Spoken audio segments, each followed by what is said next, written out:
Once you realize what's going on, we go, oh my God, we are so bloody dumb. The manipulated history that we find seems to be created and recreated for us on an ongoing basis. And this is what's becoming a little disturbing, but at the same time not surprising, what's going on here. There are places that we don't know about, that we should know about, like the Towers of Bologna in Italy. This is a drawing from the 1700s. How many of you have seen the Towers of Bologna? That until 200 years ago, the city of Bologna had more than 200 towers, up to 50 meters tall. They're all gone. And then suddenly you start stumbling upon an empire that until the late 1800s was a well-known empire across the world.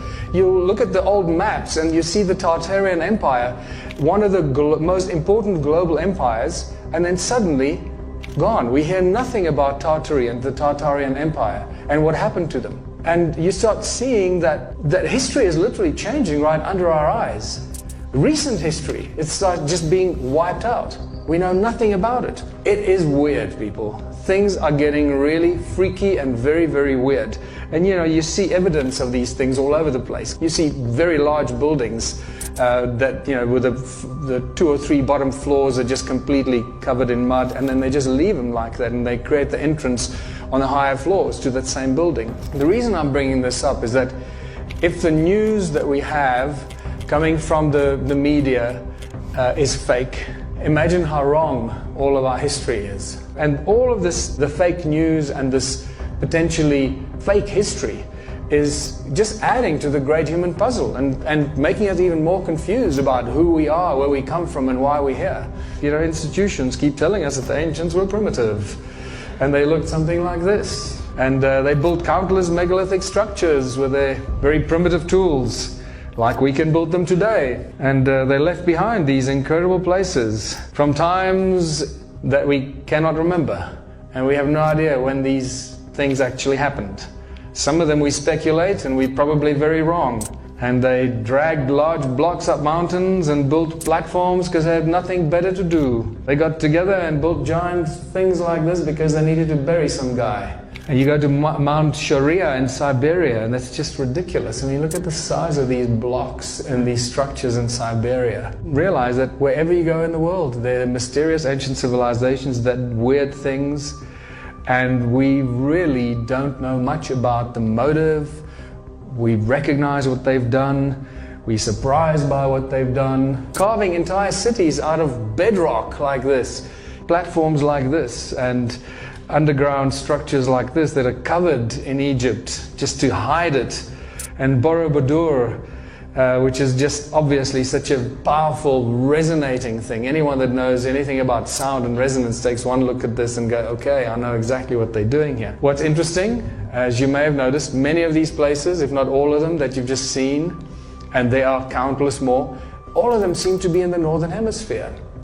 And that is a huge mystery. But unfortunately, the discovery of the ancient ruins of Southern Africa has just now completely blown that apart, because now that is no longer the case. And the attention has shifted to the ancient ruins of South Africa and Southern Africa. The stone circles of Southern Africa have become one of the most interesting, mysterious, and unbelievable discoveries of ancient archaeology, ancient civilizations, not just because they are so amazing to look at and remarkable, but because they opened a door and they gave us very important clues as to what the ancient civilizations are doing and what technology they use. And that's actually been the big breakthrough to get to a deeper understanding of how smart and advanced the ancient civilizations were. And when you start noticing these flower-shaped structures, that's when it gets really interesting. Notice that these are not standalone structures. They're all connected by these channels that connect them, thousands of miles of channels, like they look like wires that connect all stone circles together. And then you can see that weird spider's web effect around it. No stone circle stands alone. They're all connected in this very large grid. And basically what you're looking at here is what has now been identified or recognized as the largest cluster of stone ruins anywhere on Earth. How many are there? More than 10 million of these structures throughout South Africa and Zimbabwe. It is quite staggering. 10 million is not a small number.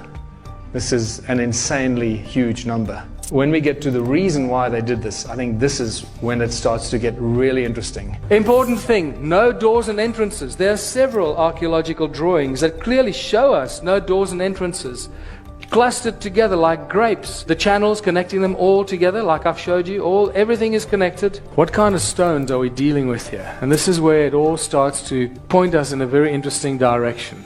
It's a special kind of stone known as hornfels. It's a black stone. It looks like this. It's black on the inside, and then on the outside it's got this reddish brown skin that grows very, very slowly. A few thousand years per microscopic layer. That's how long it takes for this patina to grow. So if you've got tools or artifacts made out of this black rock, and the tools and artifacts are covered in patina, then you have to assume or conclude that the tools and artifacts were made a long, long time ago, not just a few hundred or a few thousand years ago, because that's not how the patina grows. So the patina in this is a very important way for us to not evaluate exactly or date the stones, the tools, but to give us an idea of how old they are. And we know that based on that, they're very, very old. The other important thing is that the stones ring like bells. And it was really at the moment that I discovered that these stones have acoustic properties and they ring like bells that everything changed. I no longer looked at the stone circles as cattle kraal or dwellings. I suddenly realized that we're dealing with sound. Sound, the primordial source of all things. Infinite energy, what Nikola Tesla probably used. Sound that levitates. And now we got sound coming out of the stone walls, of the stone circles. That's a great breakthrough. But what are we dealing with here? What are the stones made of? They're made of silica, people. Silica. Most of the content of these stones, what are they made of? 90% of most of the stone on this planet is made of silica. Sandstone is virtually pure silica. So here we have advanced technology used in ancient sites. The most advanced technology today is all silicon-based technology. Silica has memory. It contains knowledge. It contains information.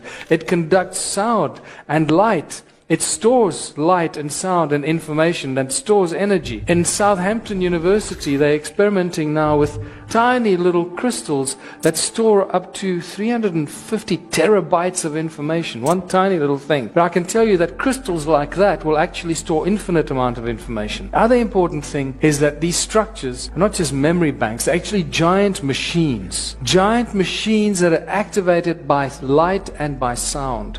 So where's the flagship in South Africa among these ruins? No doubt it's Adam's calendar. The patina growth tells us how old some of these ruins are.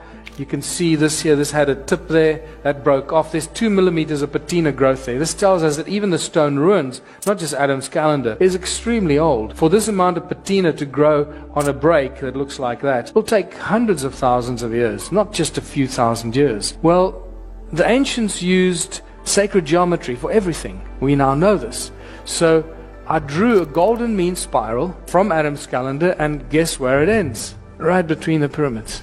Adam's calendar. And you realize that the argument of probability can be used here. What is the probability that this is an accident? It's several million to one, so it must be connected. And that there's a reason why these are here in that distance exactly from Adam's calendar. The other interesting thing is that when you connect Adam's calendar to Great Zimbabwe, it ends right in the Great Pyramid of Giza, all along the 31 degrees east longitudinal line. What were these stone circles for? I think you start seeing what these patterns are all about. This is the cymatic pattern for the shape of the sound on a metal plate will make this beautiful sound. And you realize that each one of these stone circles is just a cymatic pattern of the sound of planet Earth at that specific point. This is a representation of the sound frequency right there. So each one of these is a plug point, an energetic plug point into Mother Earth, becoming an energy generating source and multiplying that frequency and that energy. How much does it multiply it? I have to take you, first explain to you this little device here in modern electronics known as a magnetron. These magnetrons are in laser beams, like this little laser beam here. Some of these are benign, they don't hurt you, and some laser beams can cut metal in a split second. This is how powerful magnetrons are. Imagine if a little magnetron can create so much energy. How much a magnetron 20 meters in diameter will create, made of virtually pure silica. An insane amount of energy. There are thousands of these magnetrons in southern Africa. Thousands. So now you can start imagining how much energy they were creating, and a huge energy grid that covered large parts of southern Africa. And the interesting thing is that this energy grid is still alive. It still gives us insane amounts of energy because we've measured it. We've measured electromagnetic waves, the sound frequencies that come out of them, the loudness of these sound frequencies, and also this thing called heat signature. The heat signature is the average temperature of 200 meters below the ground. The heat signature tells us that at 80 degrees, if you measured the heat signature 80 degrees, it'll tell you that you're standing on top of a volcano. So just keep that in mind. Then we got to Adam's calendar. As you enter, this is the circle that you see from space. As you walk into this imaginary circle, the heat signature is 9.5 degrees. As you walk into that circle, there's no circle. It's an imaginary circle. It shoots to 77 degrees. It's like literally 9.5 degrees, 77 degrees. What the hell's going on? Something strange is going on that we don't understand. Between these two calendar stones, it goes up to beyond 80 degrees. Now the measurement is telling you that you're standing on top of a volcano. And yet it's just bedrock, it's just sandstone. And then we measured the sound frequencies, nothing, just ambient noise. As you go through this imaginary circle, it goes beyond 375 gigahertz of sound that we're measuring. As far as I know, this kind of sound frequencies have never ever been measured anywhere on planet Earth that we know of. That brings me to the Earth grid, because it seems that all these ancient sites on Earth, Adam's calendar, the Great Pyramids, Pumapunku, they all seem to be built on these nodal points, these energy points that have, there's Adam's calendar right there, there's Giza. And this is really interesting because there seems to be some sort of an energetic code encoded into planet Earth that's mirrored from the sky. And why do we know it's mirrored from the sky? Because the Sumerian texts tell us. And this is not a Zechariah Sitchin translation, by the way. This comes from the Shoyan collection. And this is what it says. In the distant days, in those days after destinies had been decreed, after An, who was Anu, and Enlil, his son, had set up the regulations for heaven and earth. That's interesting. Regulations for heaven and earth. Enki, the exalted knowing God, by the rules for heaven and earth, the fixed rules, he set up the cities. So they're suggesting that there's a grid of energetic rules in the sky that is mirrored on earth, and they set up the cities on earth mimicking or mirroring this energy grid in the sky. So this points us, David Wilcock first actually discovered this when he started talking about these military emblems and these bands that are encoded. This information is encoded into these emblems. They call it the rules. Remember? The rules. The fixed rules for heaven and earth. And here we have, the military calls these bands around the earth the rules. They don't know where they come from, but they've always been there. Some sort of an energetic grid around planet Earth. Well, this is deeply encoded stuff, people. So the fixed rules, the energy grid around the Earth is actually encoded in the modern military emblems. All of them. And we now know that all these ancient sites are just giant machines. The stone circles are the trigger point to make us realize that all these ancient structures were just giant machines built to generate energy. For what? That remains the mystery. We know that these are machines because sometimes photographs like this show us that energy is still coming out of these giant machines. Stonehenge, very obvious energy device. And then these ancient sites in Egypt are just technology on a gigantic scale. The obelisk rings like a bell, and you realize it's an antenna. And when you start looking at these structures in Egypt, you realize too many pillars, not enough space. This is not for praying and offering food and going to pray to the gods and all that nonsense. This is all just giant technology. There you got a beautiful amplification chamber with ringing pillars in front of it on a pedestal, and you realize that these are just templates for giant circuit boards. And these guys are just building these energy devices on a scale that we can't do today because we don't have enough money and we have no idea how to do it. And they were doing things that we can't even imagine today. Giant circuit boards, macro processors, and then devices like this, obviously. And you realize that we're dealing with a time in human history that was very, very different from our lives today. And when you go to South America, Sacsayhuaman, it's just another circuit board on top of a mountain. There's another look at it. Borobudur, Indonesia, just amplifying sound frequencies, shooting it up into the sky with a central beam at the top. And this all takes us to Phaser technology. Phaser technology that was only introduced to humanity in 2009, as opposed to laser beams. Phaser beams, infinitely more powerful. But it seems that human sound was used to amplify and start these circuit boards. Even the Parthenon in Greece, that was an ancient circuit board. It's really badly destroyed. And they had these amphitheaters. They squeeze a bunch of people in there, fill them with fear, make them clap their hands and whatever they do, and all these religious sites as well. All that energy gets channeled down these vibrating pillars and into the circuit board, and it starts the circuit board through sound. And we find these circuit board amphitheater connections all over the world. Amphitheaters, circuit boards, whatever they were doing with that energy remains a mystery. There's another amphitheater connected to a circuit board on top of the mountain there. You can see it badly destroyed. Here's another one in North Africa, in Algeria. Here the circuit board the amphitheater is right in the heart of the ancient circuit board. And this doesn't stop there. The secret sound activation continues in medieval times and continues in modern times. Temples have just become churches. And you will see the importance of the structures of these churches with the conical towers, the cone-shaped tools that focus the sound into Phaser beams. This stuff is just so brilliant. Our sound is being harvested as energy. It's that simple. Anytime you build a circle, pyramids, obelisks, or domes and cathedral towers, these are all harvesting devices for amplifying and harvesting sound and focusing sound. And this is why all cathedrals, all major churches, all major castles around the world are always built on very powerful energy lines, ley lines, very energetic places around the world. Every time there's a Catholic church cathedral, it's always on a very strategic point. And this is why the mystery of the medieval cathedrals is such an important thing to crack. Architects today just marvel at how these guys built it. With the tools they had in the year 1000 or whenever it was 10 something, when they built these in the 10th, 11th, 12th centuries, we couldn't build it today with those kind of tools. We'd struggle to build it today with modern tools.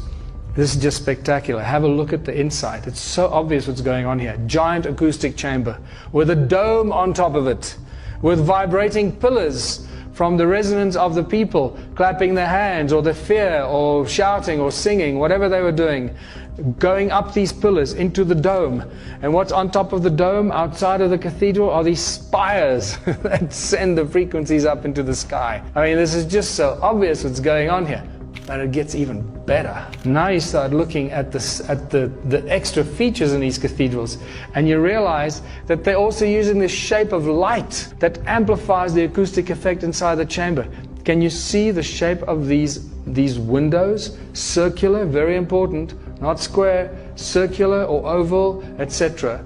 And we start seeing very obvious magnetron-shaped windows. And once you know and light and sound are inextricably connected, if you send light through a magnetron shape, it will create a magnetron effect. The shape of the window will take the frequency of the light and amplify it because it's in the shape of a magnetron. It's spectacular. So the light from outside goes through the magnetron structures into the church, into the cathedral. It amplifies it because the cathedral is just an ambient chamber. And now you got this magnetron amplification of the light that shoots out the spires and through the top of the cathedral. It's like laser transfer. You can take the information of an egg from a salamander or a lizard, you put a laser beam through a fertilized lizard egg, and you point the laser at the infertile frog egg, and the frog will become a lizard. The light takes the information and deposits it from one to the other. That's what happens. The light comes in through the window, takes the information of the light and amplifies it inside the chamber. Magnetron-shaped windows in cathedrals is suddenly a dead giveaway that this is very, very advanced technology that we're only waking up to now. Once you realize what's going on, we go, oh my God, we are so bloody dumb. We are just like literally lambs to the slaughter. We're just being lied to, abused, eaten, slaughtered, tortured. This is a woman by the name of Annie in Sweden, and took this picture of a church Look at that beautiful torus. Look at the energy coming out of that, creating a torus effect. As every now and then it just shows itself to us very obviously. And we suddenly realize that city grids and cities are just the modern day circuit boards generating huge amounts of sound. Human beings never stop making a noise. Cities are constantly noisy, keep pushing up sound into the sky through the high skyscrapers. We are sources of energy because we never stop freaking making a noise. And suddenly, when Morpheus holds up the battery in the Matrix and he says, we are the source of energy, you go, I get it, dude. I finally understand what you mean. When the guys made the Matrix, they knew exactly what they were talking about. Wherever they got their information from is very, very interesting. And that brings me back to places like Bologna. These hundreds of towers that have now been destroyed, gone. This is a very, very early picture of Bologna with many of the towers that have already been gone. But look at the early image, the drawing from 1700s of Bologna. There's a dome over the city. There's a wall and a dome over the city. What's going on here?